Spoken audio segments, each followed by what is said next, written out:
Hello everybody, this is the Harbinger, this is Wingspan on Steam, and this is our opening hand. So, of this cheap bird we can put in the forest, we have the Carolina chickadee and the gold crest. Both of them cost just a single food, so they can help us get to the second tier, and that's a good thing. Carolina chickadee will get us additional points over the course of the game, so it's very easy to understand what its purpose is, and the gold crest will help us play additional birds. So the gold crest is pretty cool in that you don't need to have the food in hand to play the bird. You can activate the forest, take the food, and play a bird in the same action. It does require us to have additional cards on hand to do that, and it also requires us to have the excess eggs to be able to do that. It's really good when it works, but it has a lot of things that needs to go for it to actually work. So I'm not too keen on the gold crest here. Carolina chickadee is also something I'm not too big at. You want additional resources in the early game, and neither of these are giving us additional resources. Cerebral Robber gives us another bonus card, which is okay. The migratory birds aren't that good, and our roll of dice birds usually aren't that good until we get to the Asia expansion.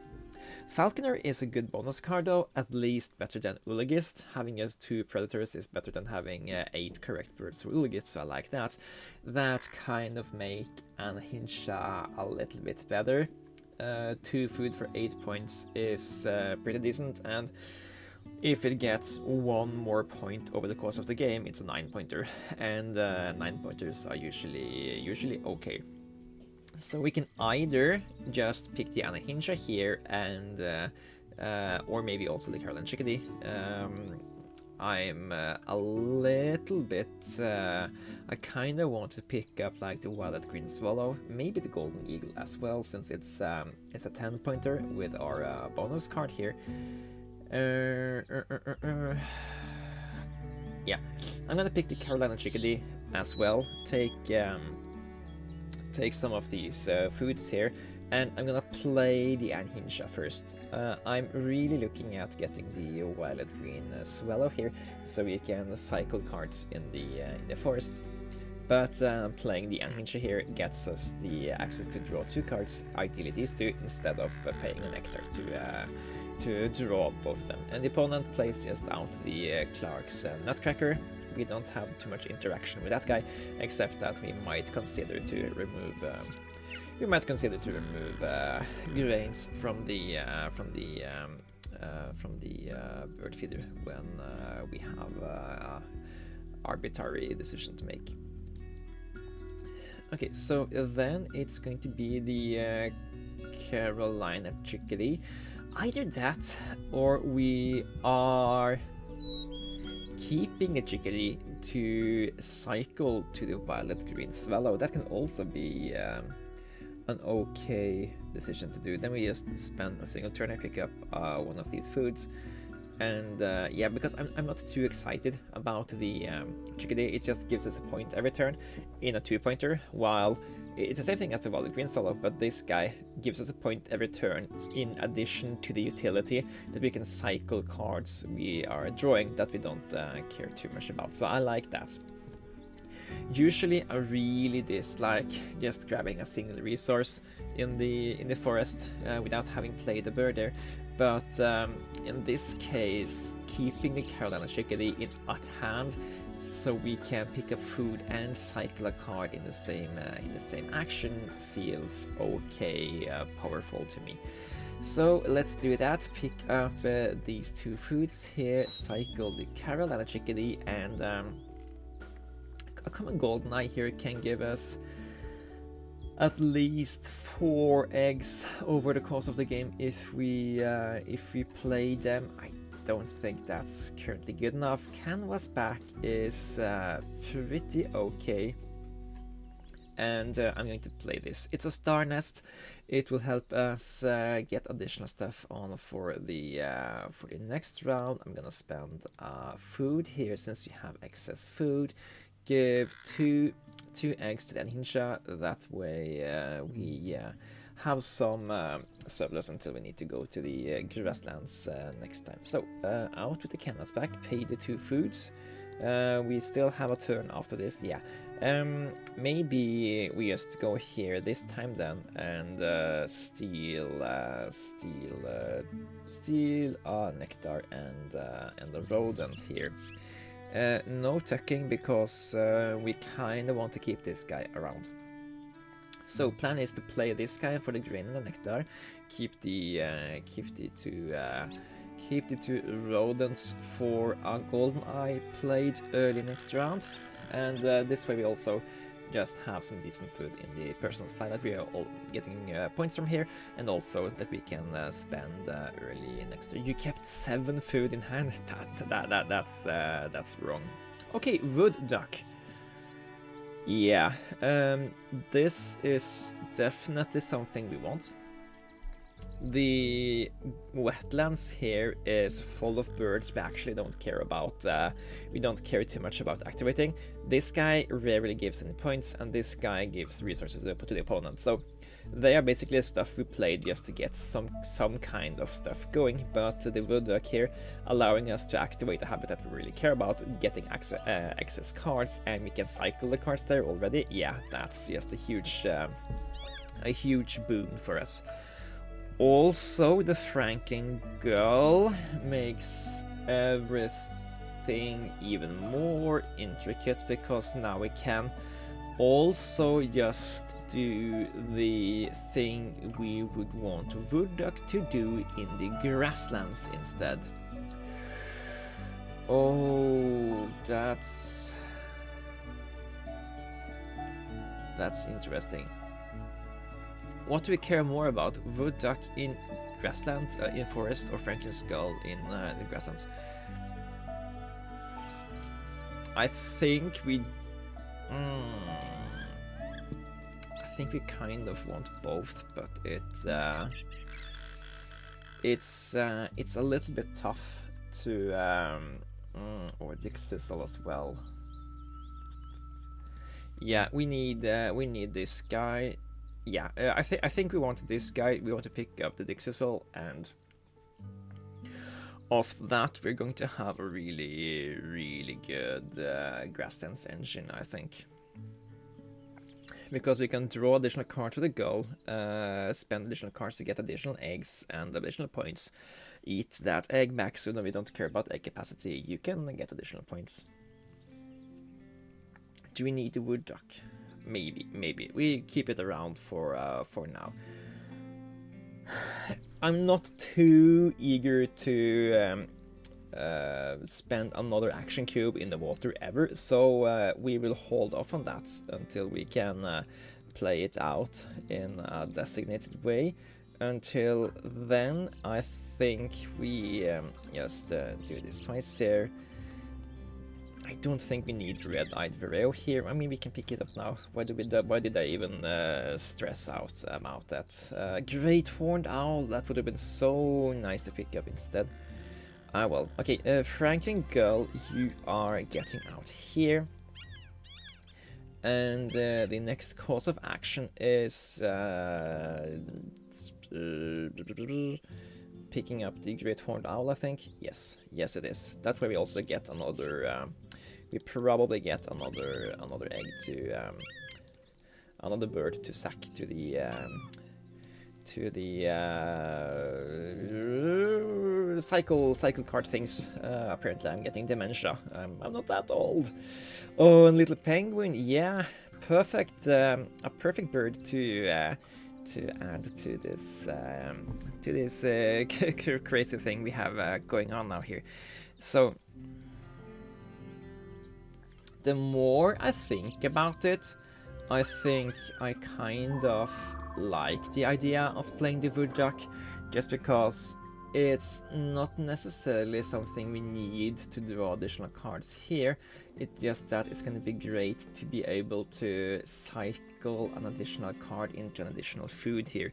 We have quite high demands of food here, and one way to actually make that happen is to spend additional cards as food. Yeah. I think that's kind of a key thing to identify here. We can only draw 2 cards here. We can only draw 1 card here. So we don't even get excess cards. We just cycle cards. So when we have cards we want to play, we're kind of running out. Yeah. Do we care about the duration hobby? I don't think we do. I think the Peregrine Falcon is just so much better because you get additional chances to trigger. Yeah, and we don't really have anything to reduce the cost of that guy either. So you know what we can do? We can go here just once to pick up 3 cards. Is that even? So here is 1, 2, 3 cards. Here is 1, 2 cards and an egg. Yeah, it's not better. I don't want to give the opponent resources anyway, so yeah, let's just do it with this instead. Eat 1 of these eggs, pick up this and that, and that's the perfect egg for just cycling into the violent green after we're picking up food next turn. Okay, great. We don't care for either of those, but we do care about. I think we now care about getting out of the duck. Which probably mean we need to sack a card here.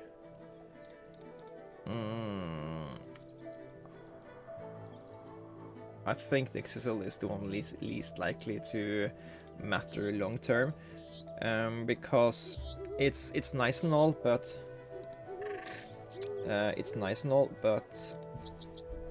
it's not getting us. I mean, it is getting us additional resources, but Peregrine Falcon and Golden Eagle, they're already getting us 10 and 7 points. I mean, you're also getting us 7 points after 2 activations, and we're probably going to activate you 2 times. Peregrine Falcon is worse, I think. You're looking the correct way, though. Yeah. Oh, you're the only card we have that looks the correct way.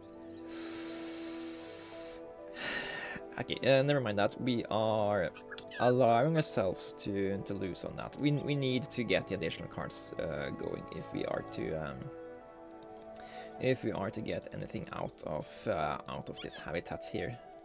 I think Great Horned Owl is played a little bit early here. It's very expensive and it's one of those point builders. And this is the first time we are actually gaining resources here. We need to sack the Royal Spoonbill to get the 3rd food here, and we are kind of needing. Ooh, Odin's. No, it's we didn't draw it. Okay, so cycle that, and then we sack it. Okay, now we need to find out how we are going to end this. We want to play the Golden Eagle, we want to play the Little Penguin. They are high scoring cards for us, and to do that we are going to also play the Xyzil, because they are going to give us additional eggs while getting us rid of cards we don't necessarily need. Eastern Bluebird is a great card, but since it gives us additional points while playing a different bird, but I don't think it's necessary because it can also just give us 2 points by being eaten by the Xyzil here. Give some of these eggs around, tuck here, get an egg, eat that egg, and draw some cards. Neither of are interesting, that's fine. That means you now have 2 additional cards to spit into this engine over here. And I'm going to hold off on activating the engine until next turn, since then we can pick up nectars and not lose them over end of turn. Discard a card to get additional eggs, and tuck a card to get additional eggs. That now you're up at 8 points. And yeah, ooh, Bald Eagle, one of the few predators that's not a predator.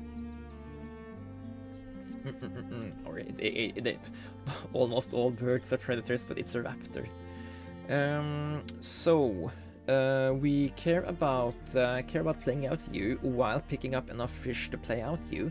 So that's some of the things we can pay attention to here. Sack this card to. I should have taken the rodent there. That's a massive mistake. But that's fine. Chahuran Raven, not gonna be picked. No. We are taking the Pikachu.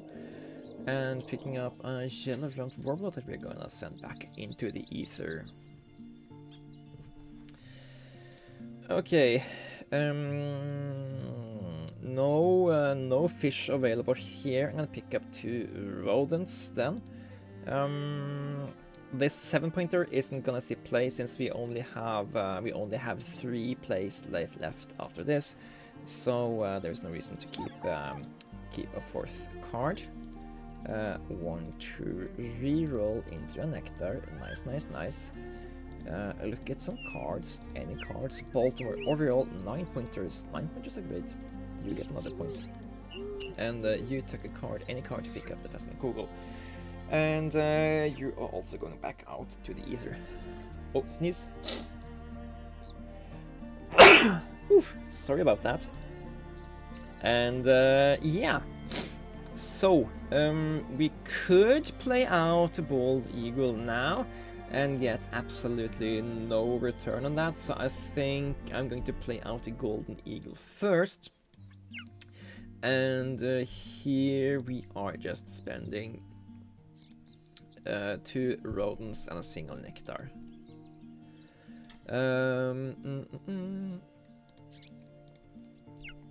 Reason being, I'm hoping that the opponent will take this nectar or this grain or anything here. No, they play the bird. Guess I'll take the house finch since it's one of my favorites. And now we need to start decision making here. We can only play 1 more bird. Bald Eagle and Little Penguin are equal in what they're doing for points. Little Penguin is a brown power, so it's going to give us the 9th bird here for the most advantage, and I think that's just going to no, because you need yeah, but we don't really need any more. We can spend excess food here to make, but we can also. I don't think it makes any difference. Let's just play out this guy, and we have 1 more food left in hand for tiebreakers. And yeah, it wasn't any fish in the bird feeder after the turn anyway. Okay. Sack cards to get more eggs. Like this. Look at an egg. Look at the card. Eat it. Took a card.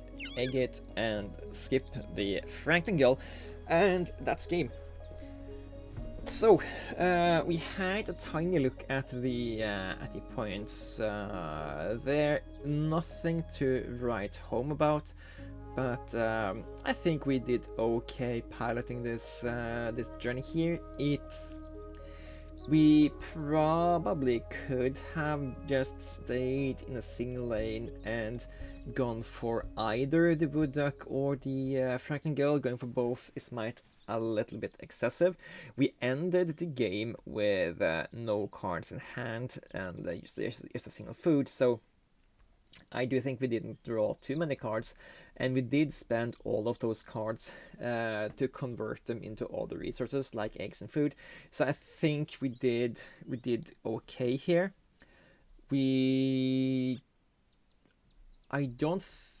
Except for the oyster catcher, I don't think we gained a single resource from the opponent. So maybe we got 1 card from the shoveler. So I think that while 1 of 5 is not a really good score, I think it's very okay for the amount of stuff we got from the opponent, and we did have to make quite a few inefficient turns. And just the fact that we had very little resource advantage in the early game we had the violent green swallow up from for the entire game, but if this guy had given us an additional food instead of tucking us cards, we would have had 7 more food over the course of the game, and those 7 additional food, that could be the Baltimore Oriole plate, that could be the